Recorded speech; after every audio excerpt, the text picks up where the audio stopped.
Fighter Share. We're here with Mr. Clarence Booth, sir, out of St. Petersburg, Florida. Thank you for the interview. Yeah, definitely, man. Definitely a pleasure, man. Now, we know you got a record of 13-2, and there's some rumors that you signed with Top Rank. Yeah, I'm definitely. You see, I'm sporting the patch. Top right. I said it was a rumor. It's definitely for sure, man. It's definitely for sure. I've been fighting for Top Rank, I think, the last 4 fights, man. So it's been a pleasure, man, you know. So what's it like to come back to your neighborhood with those letters on your jacket? Oh, it feel good, man. Dream come true, man. You know what I'm saying? Like I had it hard when I came out the gate, man. You know, I ain't had too many amateur fights like that. You know, my background. I came from the struggle, bro. I couldn't really see myself on TV. You know what I'm saying? Doing something like this, and now that I am, man, it just feel like a dream come true. Well, I was gonna ask you, man. Looking you up, man, I didn't really see much of an amateur record at all. Yeah, I didn't. I only had like 28 amateur fights, man. 28 amateur fights, man. I probably think I lost like 9 of them. Yeah. So what's the difference now? What's the difference in the way your amateur fights went and now your pro fights? Oh, it's a lot different, man. I'm a whole lot more calm. I'm a whole lot more polished as a fighter. You know what I mean? When I was an amateur, you know, I was new in the game. Like, you know what I mean? Like when I was an amateur, I was green. I mean, I fought every week. You know what I'm saying? Almost every week.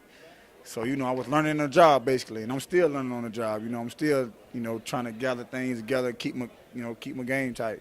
Now you coming behind some legends, man. Winky Wright coming out of here, Jeff Left Hook Lacey, Mr. Antonio Tarver.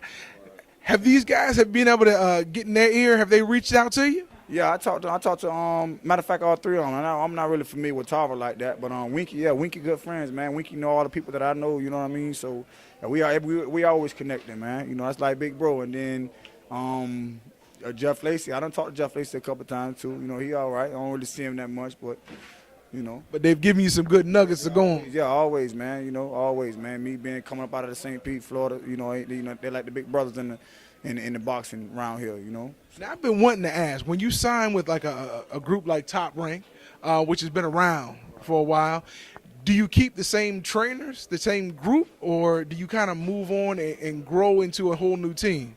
Man, listen, man, it's all on you. You know what I'm saying? Some people, you know, they get to that point. Some fighters, they get to that point, and they'll switch out. Shit, they'll trade trainers. They'll go with they'll jump on a new boat. You know what I mean? Then you got some that's mandatory. Some like you sign some of these fighters, and they promoters already be trying to get these trainers or whatever. But in my case, man, I'm ride or die, man. I'm with my team all the way, man, from 9 to the championship, man. We here, we together, we solid. Well, now let everybody know who the head trainer is that's working with you. Nick Sityard, man. Nick Sityard is my main trainer. Nick Sityard, man. How long you been with him? For like 8 years now. 8 years now. That wasn't my original trainer, Lady Ram. Actually, I started like my first, like I think 8 amateur fights with her, and then I kind of, you know, converted over to Coach. You know what I'm saying, Coach Nick, and I just been with him ever since, man. Chemistry a little different. Like, we got almost a similar background, you know. So. Well, that's what it takes, though. You got to have a comfort zone. Yeah, right. So it may be love-hate, but it's got to be some love there and some comfort. Right, yeah. So now, what can we look forward to seeing from you in the upcoming future, man, the near future? Man, listen, I'm trying to get back in the fight. I'm trying to get back in the ring May, or either Puerto Rico or Texas, and I'm just going on from there, man. I just suffered my second loss. You know what I mean? That wasn't really too much. I put that behind me. Now I'm ready to go back in it and keep these wins up, man. You know, knockouts if I can, knockouts, man. I'm in the gym. You know what I'm saying? Just getting that knockout thing back, you know, so. Now, one of the toughest lessons that I've learned in my career is, what do you take from that loss? Numerous of things, man. From the far as the mental aspect of it, you know what I'm saying? Being able to calm myself down more. Like, I try to get off the internet and stuff like that.